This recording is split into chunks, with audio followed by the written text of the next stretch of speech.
Es un placer enorme recibir a Rodrigo Álvarez, economista, empresario y consultor financiero. ¿Cómo te va, Rodri? Silvio Sacomani te saluda. ¿Qué tal, Silvio? ¿Cómo estás? Preocupadísimo, Rodrigo. Me imagino, me imagino. Igual que Preocupadísimo. todos. Igual que Igual. todos, exactamente. La primera consulta que quiero hacerte tiene que ver con lo siguiente. La evaluación del día lunes que llevó adelante Sergio Massa, ¿sí? Vamos a hipotetizar. Sí, ¿Tuvo que ver solo con un pedido del Fondo Monetario Internacional, que en rigor la devaluación que le pidió en un primer momento, tengo entendido que fue del 100, después del 50, y finalmente Massa devalúa el día lunes un 22%? Ahora bien, ¿vos considerás que fue una estrategia electoralista de cara a las elecciones que se vienen debido a que Javier Milei ganó las PASO? mira, yo creo que en lugar de subir o seguir subiendo todos los meses el tipo de cambio, el gobierno eligió dar un salto y tratar de, la hipótesis o en el mejor escenario oficial, lograr una inflación alta en agosto, un poco más baja en septiembre y un poco más baja en, en octubre, ¿no? Esto es, digamos, una hipótesis que uno podría trazar de cara a también un escenario donde el gobierno tiene que defender las reservas, ¿no? Entonces, Uh-huh. creo que hizo un par de cosas. Por un lado, subir el tipo de cambio para defender las reservas, también subir las tasas de interés, eh, pero bueno, yo creo que hay dos dinámicas. Una es esta macroeconómica y otra dinámica tiene que ver mucho más con la realidad y las especulaciones políticas, que creo que son Seguro, mucho más fuertes sin hoy dudas. que la macro. Sí, sí, totalmente. Y lamentablemente, ¿no es cierto? Lamentablemente. Ahora, Rodrigo, lo que te quiero consultar es lo siguiente. A ver, el Fondo Monetario Internacional estaba exigiendo una devaluación. A raíz de la misma, ¿sí? Y de algún mínimo ajuste, entiendo, que Sergio Massa el martes próximo va a viajar a Washington para reunirse con el board del Fondo Monetario Internacional y para que se destraden finalmente unos 8.500 millones de dólares que van a llegar a la República Argentina. Eh, Destaquemos, por favor, que esto es una deuda, ¿no es cierto? Se está endeudando, en este caso Sergio Massa, para a su vez pagar deudas. Lo que te quiero consultar es lo siguiente. Yo no creo que el Fondo Monetario Internacional le otorgue este crédito de 8.500 dólares, 8.500 millones de dólares en un principio a la Argentina, a sabiendas de que se va a utilizar como el fondo realmente lo explicita y lo requiere. ¿El fondo es consciente de que Massa va a pagar deudas con digamos, ese crédito que proviene del mismo Fondo Monetario Internacional? Mira, el fondo sabe que digamos, este crédito va a ser utilizado para cumplir con los propios digamos, requisitos que te pide el fondo. Es decir, vas a pagar deuda con la misma deuda, es una suerte de refinanciamiento. Yo creo que hoy la, la posición del fondo, si bien es clave en la negativa, porque si el fondo no lo acompaña a Sergio, claramente el escenario se complica mucho más, pero lo que se está discutiendo de fondo es qué va a pasar después del 10 de diciembre, es decir, quién va a resultar electo y el programa económico que pone sobre la mesa. Yo creo que eso hoy es infinitamente más relevante que el diálogo del gobierno hoy con el Fondo Monetario. Lo que estamos discutiendo son eh, dinámicas económicas y modelos económicos e implementación, y capacidad de implementación de modelos económicos que hoy están totalmente en el aire. Uh-huh, uh-huh. Ahora, yo no creo que el Fondo Monetario Internacional, como otros países serios, y a raíz de lo que aconteció en las PASO, esperen un triunfo de Sergio Massa. Pero en el caso de que gane un Milei, en el caso de que gane Patricia Bullrich las próximas elecciones y se convierta en presidente de la nación, si es que no hay una segunda vuelta, pero no importa, el próximo presidente es Milei. ¿Cuáles son las medidas, sí, que plantea Milei de corto plazo? Mira, lo que está en discusión es, él plantea muchísimas cosas. Yo creo que lo que hay que entender es la capacidad de implementación o discutir la capacidad de implementación de esas cosas que está planteando, ¿sí? Dolarización, la primera. Bueno, que, digamos, ¿cómo se dolariza si no hay reservas en el Banco Central? La verdad que la explicación que dieron muchos economistas de ese espacio es que se van a vender dólares que hoy tiene el Banco Central para, digamos, para justificar una inyección de dólares que permita retirar los pesos en circulación. Digo, yo no veo ese escenario viable. Después hay que explicarle a la población qué va a pasar con los depósitos en pesos.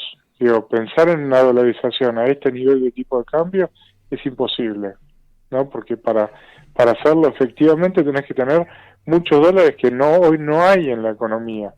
Y me parece también que es muy preocupante porque la gente que tiene depósitos a plazo sabe que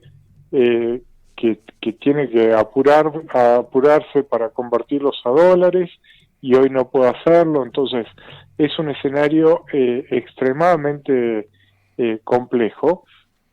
Y lo que hay que entender es que detrás de esa dolarización o no, pues la inflación en el corto plazo y en el mediano probablemente siga porque hay muchos ajustes que no dependen únicamente de eliminar el peso, ¿sí? Como eliminar la emisión.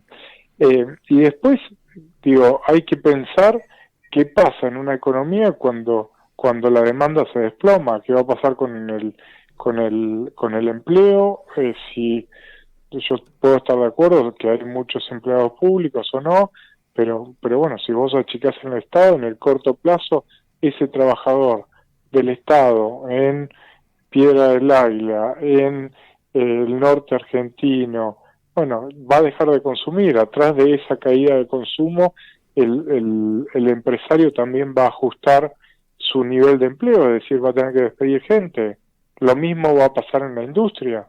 Si Argentina abrimos completamente la importación y mañana la producción local tiene que salir a competir de un día para el otro con China, con el sudeste asiático, con Alemania. Bueno, ¿qué va a pasar con esos trabajadores? Hay que, pensar de pasar de una economía totalmente intervenida y cerrada a una economía totalmente abierta y liberada, me parece que es un ejercicio extremo. Y después, más allá de que esto se pueda plantear en un horizonte de largo plazo, porque creo que en el corto plazo es inviable, ¿cómo se tracciona medidas de semejante envergadura sin un apoyo del Congreso, sin un apoyo del diputado, de senadores, de los sindicatos, de los factores de poder, de los propios dueños de empresas que van a probablemente tengan que transformarse en importadores porque va a ser mucho más negocio? Ese cambio tan profundo, ¿se puede articular? Yo creo que va a ser muy complejo. Bueno, yo creo que va a ser necesario una coalición de gobierno con otro espacio político y ahí habrá que discutir qué políticas se implementan y qué políticas no. El equipo económico de Milei tendrá que discutir y el propio Milei tendrá que discutir con el equipo económico de Juntos por el Cambio, que tiene probada experiencia en estas situaciones de turbulencia, en su momento la CUNSA Hernán Lacunza, Sí. para citar un ejemplo, Sí. bueno, estuvo a cargo del Ministerio de Economía en unos momentos más tensos en 2019, una circunstancia parecida a esta.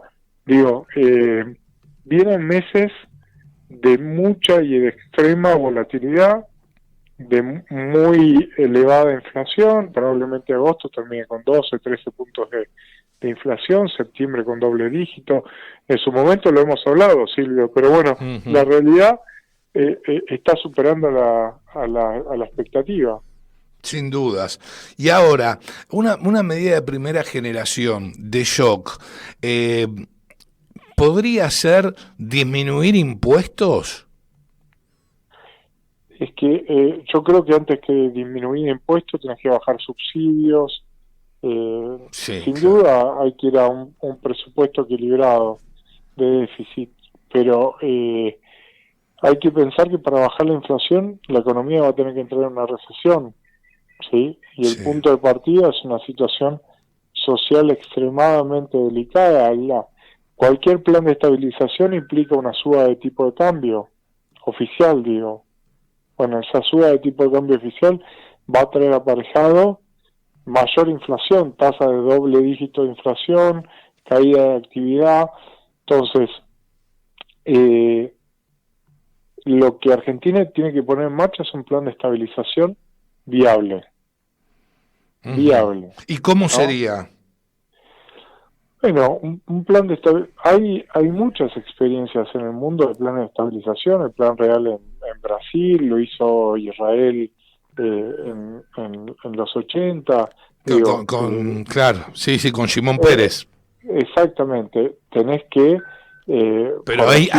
ahí hubo, como bien decías vos, un acuerdo entre la clase política, los empresarios, los sindicatos.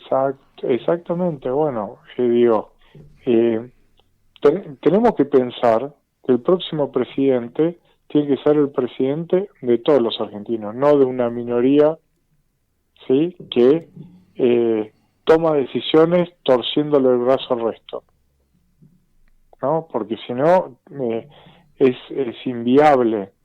Pensemos que la convertibilidad en su momento fue planteada con un apoyo político muy fuerte. Hoy Milei pone sobre la mesa un programa económico que es más agresivo que la convertibilidad, infinitamente más agresivo. Entonces, eh, cualquier plan de estabilización implica pensar que la actividad económica en el corto plazo, podemos discutir las medidas, sin duda, corregir el tipo de cambio oficial para que se cierre la brecha, para empezar a recuperar dólares. Afortunadamente el año que viene se espera una buena Sí. cosecha. Eso permitiría, si hay un equilibrio, un nivel un poco más lógico de tipo de cambio, permitiría una mayor liquidación de dólares. Esos dólares que se empiezan a ir acumulando en las reservas generan cierta estabilidad y la expectativa de que el dólar no siga subiendo. Lógicamente va a haber una caída de la demanda, una caída de las importaciones, pero bueno, en la medida que el escenario se va normalizando, después va creciendo el salario real y de a poco se recupera el mercado interno, traccionado en una primera etapa por sectores con mucha capacidad de generar dólares y después por sectores que tienen que ver con ya la actividad y la reactivación del mercado interno. Todo eso en un plazo de 12 meses mínimo, Mínimo. ¿sí? Mínimo, si el plan de estabilización sale bien. Eso ya lo vamos a ver en los primeros 6 meses, si se acumulan reservas, si se empieza a ordenar el frente de la deuda, sí, digo, muchísimas cosas. Pero lo importante es que el apoyo de la sociedad sea significativo, ¿no? Entonces, y que el esfuerzo que la dirigencia le plantea a la sociedad sea manejable y realista, ¿no? Entonces, para esto es necesario apoyo, consenso, los gobernadores, los diputados, Claro. los senadores, los sindicatos, las organizaciones sociales en algún punto. No puedo plantear un programa de gobierno donde donde me peleo con todo el mundo o planteo reformas extremadamente radicales, porque la capacidad de implementación de eso después termina siendo mínima. Claro, está claro. Rodrigo, buenas tardes. Miquel Riza te saluda. ¿Cómo estás? ¿Qué tal? ¿Cómo estás? Buenas Bien. tardes. Escuchaba atentamente el diálogo que tenías con Silvio y comparto casi todo lo que venías diciendo en torno a la inflación, la devaluación, el tema de la dolarización y del empleo. Y yo lo sintetizo todo en el tema del plan de estabilización y apunto a algo más de toda esta cuestión económica que estamos sobrellevando, ¿no? Que más allá de la deuda, la inflación, es el tema del riesgo país. Es decir, cómo volver a darle confianza al extranjero o al inversor interno para que tengamos las inversiones necesarias para poder empezar a crecer y desarrollarnos como país, ¿no? Y salir de todo este embrollo en que estamos. Sí, eso es central, pero no se puede pensar en invertir y en crecer si no estabilizaste la economía. Claro, si totalmente. No la inflación. Por eso te decía lo del plan de estabilización como el punto de partida, para que a partir de ahí venga el capital que necesitamos para empezar a desarrollarlo. Claro, eso va a demandar un tiempo, como decía Rodri, de 12 meses mínimo. Sí, yo creo que algunos sectores pueden, la Argentina, si se alinean los incentivos, reacciona muy rápido, ¿no? Entonces, hay sectores que tienen capacidad de crecimiento rápido, como puede ser el agro, ¿no? Que todos los años está tomando decisiones de inversión, de siembra, de fertilización. Obviamente el sector petrolero, que viene realizando algunas inversiones, digo, petróleo y gas, que viene realizando algunas inversiones de transporte que nos van a permitir ser exportador neto el año que viene. La Argentina tiene buenas herramientas para empezar, para salir de esto. Sin ir a un extremo de política económica, no hace falta ir a un extremo de política económica. Después, obviamente, se pueden plantear reformas más fuertes, pero digamos, yo creo que hay que plantear objetivos, y es mi humilde opinión, objetivos alcanzables, cumplibles, viables, con esfuerzos sociales lógicos, con pasos claros y sobre todo es mucho lo que está en juego en Argentina. Sin dudas. Es muchísimo como para improvisar, ¿no? Entonces acá es necesario que haya experiencia, que haya apoyo, que haya compromiso, y que todos los sectores estén involucrados, los principales sectores de la Argentina estén involucrados. Yo creo que hay una convicción de que la Argentina no puede seguir con estos niveles de inflación y que tiene que empezar a tomar decisiones lógicas. Todos los sectores están de acuerdo con ese planteo. Pero bueno, las soluciones mesiánicas digamos, pueden sonar muy bien, pero la implementación después es compleja, y lo que hay que pensar es en la capacidad de implementación de lo que se promete, ¿no? Cómo se implementa, qué apoyo puede tener, y después el impacto en los principales sectores, porque bueno, yo puedo criticar a algunos sectores del sector público. Todos sabemos que digamos, siempre hay empleados que por ahí no se esfuerzan como en el sector privado, pero de ahí a plantear soluciones totalmente radicales de un día para el otro, me parece que es un experimento demasiado complejo. Y con respecto a lo que plantea el equipo económico en la voz de Patricia Bullrich en relación a salir del cepo casi con inmediatez. Bueno, hay dos dimensiones del cepo, una es la comercial y otra es la financiera. Yo creo que en la comercial, y hemos hablado, de hecho, parte del equipo económico de ese espacio estuvo en Neuquén hace poco, y plantean la comercial hay que salir rápido, porque está claro que el Banco Central no va a acumular reservas con un dólar a 350, cuando el libre está en los niveles que está. Entonces, esa corrección es rápida. Ahora, la corrección de los dólares financieros, es decir, habilitar a que toda la demanda que las empresas, los privados y demás converja al dólar, a ese dólar único, es muy complejo. Yo creo que fue uno de los errores del PRO en el pasado. Los equipos económicos plantean ese proceso de Juntos por el Cambio en 12 meses. Cuando uno habla técnicamente con ellos, dicen, bueno, no es un proceso instantáneo y tampoco tiene que ser así. Y hoy hay que pensar que dólar MEP ya se pueden comprar $30.000 nada más. Uh-huh. Digo, cada vez las restricciones son mayores, es un camino que hay que desandar, pero no se puede desandar de un día para el otro. No, por supuesto, por supuesto. La última, ¿estamos en un escenario de esta inflación actualmente, Rodrigo? No, estamos en un escenario de caída de la actividad, sí, con aceleración inflacionaria. Está claro. ¿No? Es peor que esta inflación. Es peor, es peor. Ok, ¿por qué es peor, Rodri?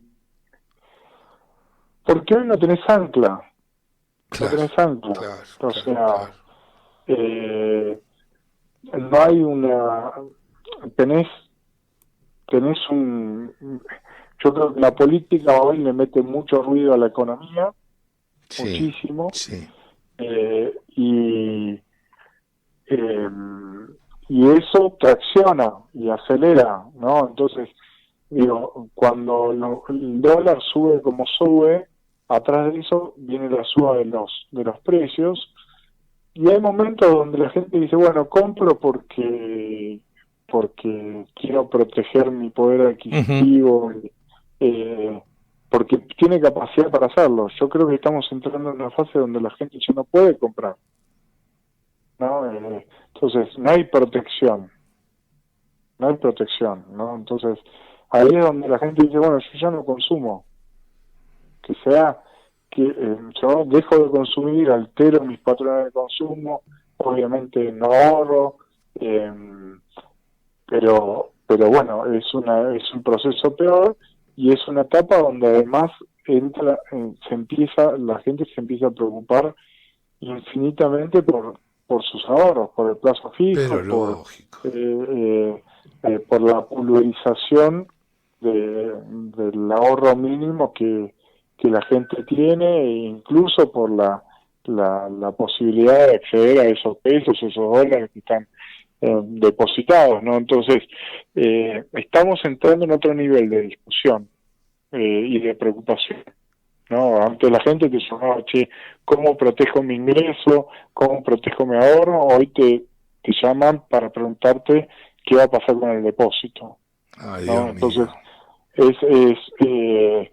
es otro nivel de preocupación, y obviamente eso habilita otros niveles de discusión. Sin dudas. Rodri, te agradecemos infinitamente, es muy lindo siempre que nos acompañes, es muy nutritivo para nosotros. Un placer. A disposición como siempre. Profesor, muchas gracias. Abrazo enorme, Rodrigo, hasta siempre. Lo escuchabas a Rodrigo Álvarez.